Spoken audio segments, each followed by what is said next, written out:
Nós estamos entendendo o significado da vinda do Senhor Jesus ao mundo. É disso que nós estamos falando nas últimas semanas, especialmente usando o Evangelho de João, porque o Evangelho de João foi escrito para isso, para explicar o significado de Jesus e da sua obra e da sua vinda a este mundo. No Natal as pessoas montam o presépio, e todo mundo consegue identificar este cenário de forma muito fácil.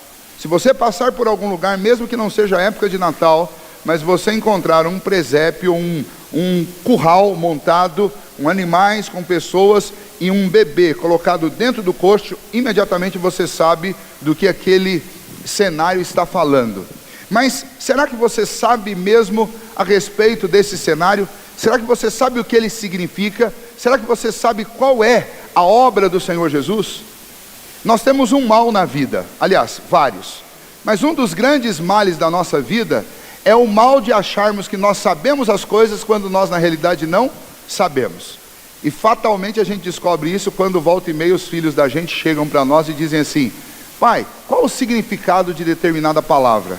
E aí você descobre que você passou a vida inteira achando que você sabia o que aquela palavra significava, mas na hora que o seu filho pede uma definição, você lembra que na realidade você nunca soube. Você na realidade acreditou alguma coisa sobre aquilo, mas nunca foi pesquisar e nunca foi estudar para ver se o que você acredita, o que você acha é realmente realidade. Assim as pessoas vivem ou convivem com a realidade a respeito de Cristo ao redor do mundo há séculos. As pessoas acham que sabem algo sobre Jesus, quando na realidade sabem muito pouco. Já no final do primeiro século, cerca de 60 anos depois da morte e ressurreição de Jesus, as pessoas precisavam ser relembradas a respeito do que significou aquela vinda do Filho de Deus a este mundo, o que significou o seu nascimento e o que significou a sua morte. E então João escreve o Evangelho de João para explicar isso. E João não explica com as suas próprias palavras, João explica nas palavras do próprio Senhor Jesus. E especialmente no Evangelho de João, tem 7 declarações que Jesus faz a respeito de si mesmo e que esclarecem muito aquilo que significa a sua vinda, a sua obra e a sua vida em relação aos homens. Nós estudamos já nessas últimas 2 semanas 3 dessas declarações. A primeira delas foi quando Jesus disse: eu sou o pão da vida, mostrando que Ele é aquele que realmente pode satisfazer o nosso coração. Ele é o alimento que alimenta para a vida eterna e não para essa vida terrena. Ele é aquele por quem você deve gastar todos os seus esforços na busca, na procura, e é nele que nós devemos buscar a satisfação para a nossa alma. Nós vimos também que Ele é a luz do mundo. Significa o quê? Significa que Ele veio a este mundo, especialmente porque o nosso modo de viver, toda a realidade desse mundo é uma realidade mergulhada em densas trevas. O homem não consegue enxergar um palmo à frente do seu nariz. E embora a gente ache que a gente enxerga muito, embora com tanta tecnologia, a gente abre o computador, entra lá no Google Earth e a gente dá uma olhada em qualquer lugar do mundo, a qualquer momento, e se você tiver um computador bem potente mesmo, você pode ver muitos canais que oferecem imagens de tempo real de muitos lugares. Esses dias eu estava assistindo no Instagram, comecei a passar o Instagram e de repente me deparei com um vídeo que fica passando em tempo real de Marte. Tem um robozinho lá em Marte que fica filmando Marte e mandando imagem em tempo real para a gente. Quer dizer, tempo real não, porque essa viagem é tão longa que leva um certo tempo para essas imagens chegarem aqui. Mas está filmando constantemente. Então nós vivemos numa época que se você quiser dar uma olhadinha na Lua, você vê. Se você quiser dar uma olhadinha em Marte, você vê. Mas quando você vai para as Escrituras, a palavra de Deus diz que na realidade nós somos cegos e estamos completamente afundados nas mais densas trevas. Foi por isso que Jesus veio ao mundo. Ele veio para trazer luz a gente que anda cega, que não consegue enxergar. Aí você diz assim: pastor, não estou entendendo isso. Eu estou vendo o senhor aí, o senhor está me vendo, nós estamos todos nos enxergando aqui. Que história é essa de ser cego? Realmente, a gente tem essa visão que enxerga coisas físicas, mas a gente não enxerga realidades espirituais. A palavra de Deus, por exemplo, diz que todos nós pecamos e carecemos da graça de Deus. E essa visão a respeito do pecado, ela é uma das grandes provas da nossa cegueira. Porque nós fazemos coisas que são erradas e nem sequer nos damos conta disso. Muitas vezes alguém próximo de nós tem que nos chamar a atenção e dizer: você viu o que você falou? Você viu o que você fez? porque a gente mal consegue enxergar os nossos próprios erros. Parece que enxergar o erro na vida do outro é mais fácil, mas a gente não consegue enxergar na nossa. Se a gente não consegue enxergar na nossa, quem somos nós para dizer alguma coisa a respeito do que os outros estão fazendo? A gente mal dá conta de enxergar as trevas que estão ao nosso redor. Por isso Jesus veio ao mundo, ele veio para ser a luz, e ele é a luz dos homens. Também nós estudamos que Jesus é a porta. E o que significa quando Jesus diz que ele é a porta? Significa que ele é aquele que dá passagem para uma vida realmente boa e uma vida eterna. Não é uma vida boa aqui, porque aqui nesse mundo você pode melhorar um pouquinho ou piorar um pouquinho, mas não vai mudar muito a realidade sua aqui. O problema é que a vida nesse mundo é muito curta, é 70, 80 anos, tem gente que vai antes disso, tem gente que fica um pouquinho mais. A real existência nossa é aquela que começa a partir do momento que os nossos olhos se fecham aqui. E Jesus diz: eu sou o caminho, a verdade e a vida, e ninguém vai ao Pai se não for por mim, porque este caminho é também chamado, ou Jesus também se identifica como a porta. Não há como passar para Deus, não há como ir a Deus se você não passar por Cristo. E ao mesmo tempo não há como você encontrar pastagens verdejantes, como lemos aqui no Salmo 23, se não for através de Cristo. A gente encontra muita coisa que satisfaz o nosso estômago, que satisfaz a nossa mente e que satisfaz o nosso coração temporariamente. E da mesma forma que o estômago volta a sentir fome, o vazio volta para o coração, volta para a mente, você precisa de alguma coisa. E as pessoas se afundam nas drogas, se afundam na imoralidade, se afundam no sexo, se afundam na busca por poder, na busca por dinheiro, mas continuam vazias, porque não tem algo que alimente a sua alma. Jesus é o único que pode te conduzir, ele é a porta para um lugar que realmente satisfaz o coração. E hoje, nesta manhã, eu quero compartilhar com vocês este texto aqui que nós lemos do Evangelho de João, do capítulo 10, de 11 a 18, que diz que Jesus é o bom pastor. A alusão à palavra pastor, a gente precisa traduzir um pouquinho, porque não é comum na nossa região. Mas na Palestina, até os dias de hoje, você vai encontrar essa figura, que é a figura do pastor de ovelhas, é aquele que cuida de um rebanho de ovelhas. Esses pastores provavelmente são os detentores da profissão mais antiga da Palestina, e eles estão por lá até os dias de hoje. Se você buscar fotos na internet, você vai encontrar. Eles continuam, e muitos deles continuam fazendo o seu trabalho exatamente como eles faziam há 2.000 anos atrás, ou há 3.000 anos atrás, e eles estão lá cuidando de ovelhas. E a palavra de Deus, em toda ela, do Antigo ao Novo Testamento, faz inúmeras alusões ao povo de Deus, a nós, pessoas, nos chamando de ovelhas. O próprio Salmo 23, que é o salmo mais conhecido de toda a Bíblia, faz referência a Jesus como nosso pastor e nos chama de ovelhas. Então essa referência é uma referência que nós conhecemos, embora não seja da nossa cultura. Jesus se identifica, para uma plateia que está ouvindo, se identifica como o bom pastor. E quando é que isso aconteceu? A situação era a seguinte: existiam falsos mestres judeus conduzindo o povo por um caminho que era um caminho do tradicionalismo, que era um caminho do legalismo, e Jesus estava atacando isso, trazendo a mensagem do Evangelho. Eles começaram a contestar a autoridade de Jesus, e Jesus, certa hora, disse: eu sou, quem vê a mim, vê o Pai, porque eu sou o Filho de Deus. E eles começaram a discutir e dizer que Jesus não era. E no meio disso, Jesus começou uma pregação da seguinte maneira, dizendo: olha, o pastor, ele pega as suas ovelhas, leva para o aprisco, mistura com um monte de outras ovelhas. No outro dia cedo, o porteiro abre a porta do aprisco, que é o lugar onde ficam guardadas as ovelhas, e o pastor chama as suas ovelhas, ele as conhece, sabe o nome delas, e elas conhecem a sua voz. Então tem aquelas centenas de ovelhas misturadas, mas quando o pastor chega na porta e diz, e chama as suas ovelhas, chama o seu rebanho, somente as deles saem pela porta do aprisco e vão. Esse foi o início da história. Jesus estava falando que quando ele pregava, quando ele ensinava, aquelas pessoas que realmente Deus havia chamado, elas ouviam a voz de Jesus e saíam daquela multidão de pessoas que estavam em trevas e começavam a seguir Jesus. Era isso que Jesus estava dizendo, mas as pessoas não entenderam. E então Jesus volta a essa história aqui no versículo 11, e ele começa a detalhar e explicar melhor.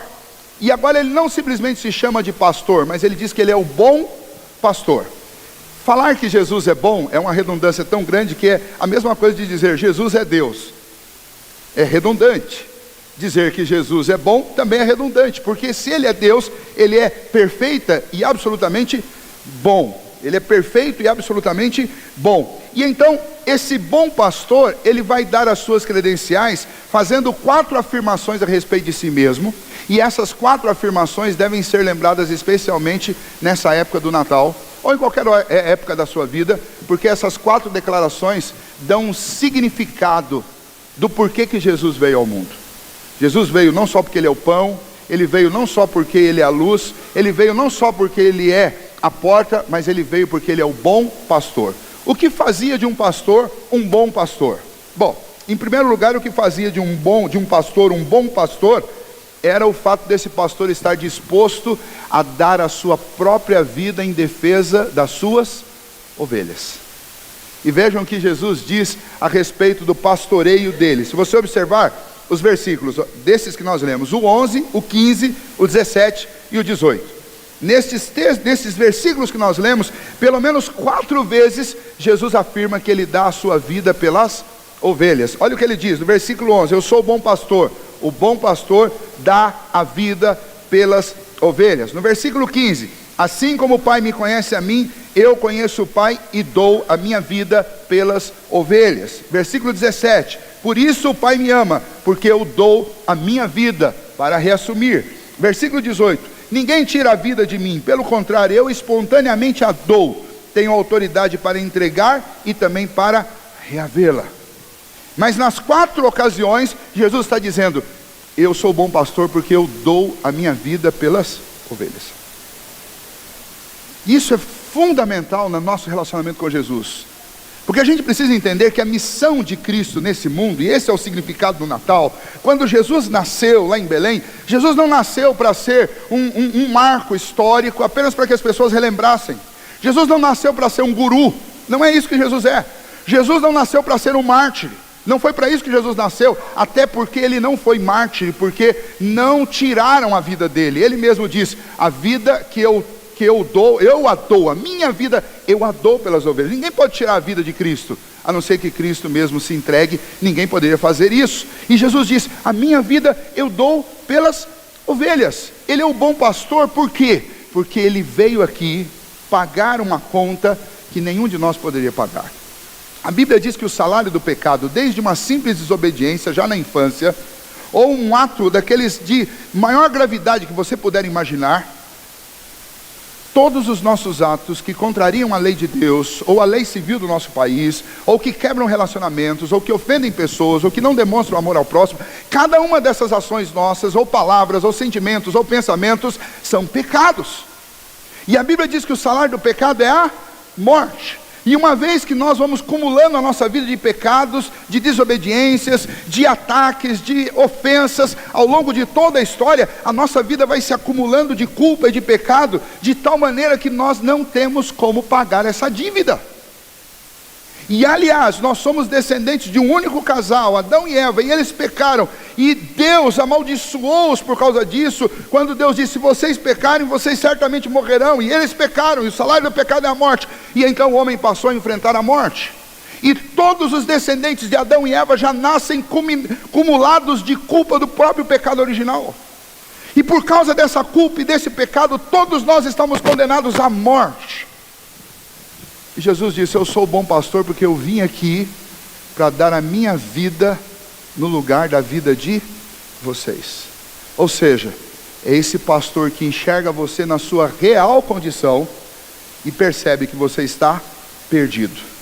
E ele se interpõe entre você e o castigo que estava preparado para você.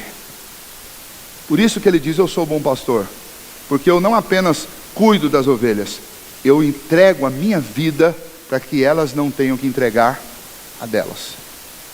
Eu dou a vida pelas minhas ovelhas. É assim que Jesus é descrito, aquele bom pastor que entrega. Eu gosto muito dessa comparação que é feita da nossa vida com a vida de ovelhas. Jesus não nos compara aos cães, Jesus não nos compara aos porcos, Jesus não nos compara aos gaviões, para pegar a linguagem futebolística aí, mas Jesus nos compara a ovelhas. Ovelhas são consideradas, em tese, são animais puros. As mães gostam de decorar o quarto das crianças com ovelhinha, porque em tese é chamado de um animal puro. Mas o Senhor sabia muito bem que apesar de sermos como ovelhas, por dentro o nosso coração não tem nada de puro. O Senhor conhece o seu coração e o meu. E quando Jesus nos chama de ovelha, chega a ser um certo elogio para nós, porque nós sabemos como nós somos. E é exatamente por saber que Jesus veio dar a vida por nós, pelas suas ovelhas. O que faz de Jesus um bom pastor é que ele sabe disso, ele conhece. Quando a gente lê o Salmo 23, fica claro, fica patente no Salmo 23, que o pastor, o bom pastor, ele defende, ele leva para comer, ele sustenta, ele faz tudo, porque as ovelhas, elas, apesar de serem esse animal bonitinho, que a gente acha fofinho e tal, mas esses animais são animais que não conseguem suprir as suas próprias necessidades, eles não sabem pastar sozinhos, eles precisam ser conduzidos, eles não sabem achar um lugar de segurança, eles não sabem se conduzir, eles precisam do pastor para tudo, eles precisam do pastor para suprir todas as suas necessidades, para livrá-los do mal, para conduzi-los a um caminho certo, um caminho reto, para que eles não se percam. E você é assim, eu sou assim, nós todos somos assim. Jesus nasceu e nós comemoramos o Natal porque Jesus veio ao mundo para nos pastorear, nós que estávamos perdidos. E infelizmente até hoje, apesar de Cristo ter vindo há 2000 anos atrás, ter prometido, eis que estarei convosco todos os dias da sua vida, até hoje existem pessoas que vivem no mundo sem pastor. Tem fome e sede de justiça, vivem desnutridas espiritualmente, estão cegas, andam nas trevas, e mal sequer se dão conta disso. Mas nesse Natal a mensagem do Senhor: eu sou o seu pão, eu sou a luz para você, eu sou a porta para você, eu sou o bom pastor, eu quero cuidar da sua vida.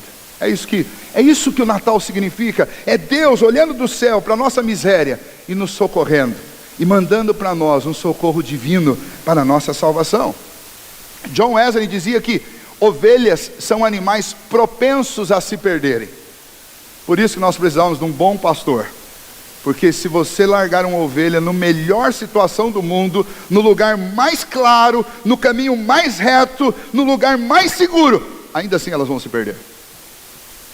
Por isso nós precisamos de um pastor. Porque nós somos como ovelhas, distraídos, indefesos, desprovidos, e nós precisamos de alguém que cuide de nós. Mas Jesus não é apenas o bom pastor porque Ele deu a sua vida pelas ovelhas. Ele é o bom pastor porque Ele conhece as suas ovelhas. E essa palavra conhecer no Novo Testamento, ela tem um significado extremamente profundo. Não é conhecer cognitivamente, porque de novo, seria uma redundância dizer que Jesus conhece as suas ovelhas. Por quê? Porque a palavra de Deus diz que Deus é onisciente, ou seja, Ele tem ciência de absolutamente tudo. Então dizer que Jesus conhece as ovelhas é chover no molhado se você estiver pensando em conhecimento cognitivo. Não é isso. Quando ele diz que o pastor conhece as suas ovelhas, está dizendo, o pastor ele é amigo das suas ovelhas, o pastor ele ama as suas ovelhas, o pastor tem uma relação íntima, uma amizade profunda, um relacionamento sacrificial, intenso com as suas ovelhas. Ele conhece o segredo das suas ovelhas, as suas ovelhas conhecem os seus segredos, eles se amam profundamente e eles recebem o cuidado mútuo uns dos outros, mas especialmente as ovelhas recebem o cuidado do seu pastor. O pastor tem um nome íntimo, um apelido só seu das suas ovelhas. O pastor deu um nome especial para cada uma delas. E quando elas ouvem a voz do pastor, elas sabem quem é que está falando com elas. E elas têm senso de pertencimento. Então quando Jesus diz, eu conheço as minhas ovelhas, elas me conhecem, ele está dizendo assim, eu amo as minhas ovelhas, elas me conhecem, elas conhecem o meu amor, elas me amam também. Tanto que quando elas ouvem a minha voz, elas podem estar fazendo qualquer coisa, elas param tudo para ouvir o que eu tenho a dizer. Não é assim no relacionamento conjugal? Você pode estar numa roda com 30 pessoas. Quando você ouve aquela palavra doce da sua esposa dizendo amor, você sabe que é a sua. Não é assim? E a mesma coisa, e os nossos filhos? Você já passou por isso? Os que estão com as criancinhas pequenas, você sabe, nós conhecemos até o choro. Pode ter 10 crianças chorando. Se a sua começar a chorar, você fala, meu filho está chorando. Você não está vendo, mas você sabe que ele está. Sabe por quê? Conhecimento profundo, íntimo do que é seu. E Jesus está dizendo, eu sou o bom pastor porque eu conheço as minhas ovelhas. Quando elas choram, eu sei que elas estão chorando. Quando elas estão alegres, eu sei que elas estão alegres. Quando elas estão escondendo alguma coisa, eu sei que elas estão escondendo alguma coisa. Quando elas estão perdidas, eu sei que elas estão perdidas, porque eu conheço as minhas ovelhas e elas me conhecem. Elas não vão atrás de outros. Ele cita no texto a figura do mercenário, mas tira da cabeça o sentido de mercenário pejorativo que nós temos hoje. O sentido que ele está colocando lá, embora é uma crítica, e embora também é um sentido ruim, mas o sentido que ele está colocando ali é que existiam aqueles cuidadores do aprisco que eram empregados, eles ganhavam para fazer aquilo. Eles ganhavam para cuidar da porta, eles ganhavam para pôr comida, eles ganhavam para fazer tudo. Jesus chama esse grupo de mercenário, tá? E o bom pastor é aquele que faz isso tudo, mas ele não faz por dinheiro, ele faz por amor. Ele faz porque ele ama as suas ovelhas, porque ele tem um relacionamento profundo com elas. É a mesma coisa de você contratar uma babá. Por mais que ela cuide muito bem dos seus filhos, mas ela está ali dentro da sua casa cuidando dos seus filhos, porque ela está sendo paga para fazer isso. Aí você não faz por dinheiro, você faz por amor. E Jesus está dizendo, eu sou o bom pastor porque eu conheço as minhas ovelhas. O meu relacionamento com elas não é um relacionamento do mercenário. O meu relacionamento com elas é um relacionamento de amor, um relacionamento profundo. E é importante que João, ele fala lá no capítulo 17, quando ele está orando e falando com Deus, ele está falando sobre o conhecimento que ele tem de... Imagine a Trindade, Pai, Filho e Espírito Santo, os três, uma única pessoa, e Jesus no meio da oração ele diz assim, Pai, tudo que eu estou fazendo é para que, assim como eu conheço a Ti e o Senhor me conhece, eles também conheçam a nós. Ou seja, que tipo de relacionamento Jesus quer que você tenha com Ele e com o Pai?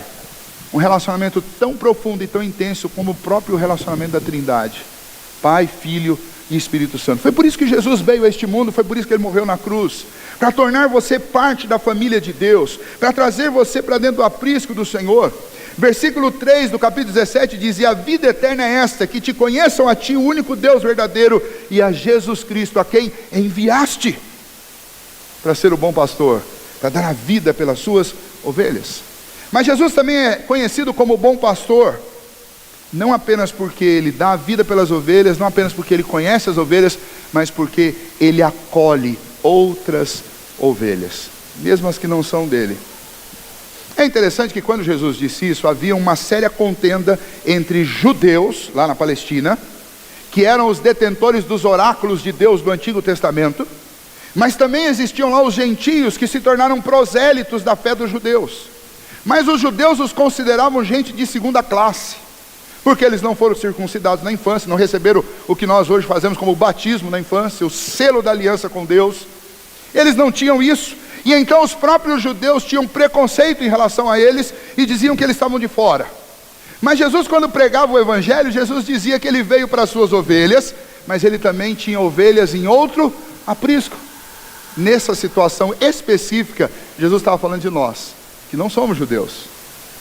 Jesus é o bom pastor porque Ele não cuida só das ovelhas que receberam os seus oráculos no Antigo Testamento, mas Ele veio para ser pastor de ovelhas que eram de outro aprisco, que somos nós. E então quando Jesus diz essas palavras, aí os judeus se revoltaram mesmo, porque eles não aceitavam isso.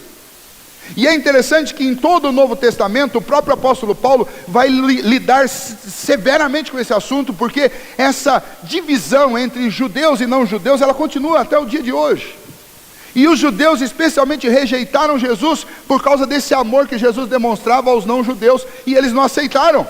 Eles não aceitaram um mestre que amasse outros além deles. Veja que grande egoísmo.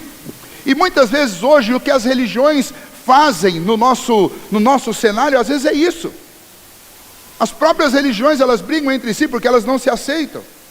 E esquecem do foco principal, que o nosso foco não é levantar a bandeira da nossa religião, da nossa denominação. O foco é entendermos a mensagem de Cristo, anunciarmos essa mensagem e mostrarmos esse Cristo que é o pastor das ovelhas, entregarmos nossa vida inteiramente a Ele e servirmos a Ele. Aí o papel das igrejas é, na hora de escolher uma, você tem que escolher aquela que te ajuda a conhecer melhor o pastor das ovelhas, porque de resto religião é só acessório. A questão é a nossa fé no supremo pastor das nossas vidas, o bom pastor, aquele que dá vida pelas ovelhas, aquele que conhece as ovelhas e aquele que nos recebeu, mesmo sendo nós de outro aprisco.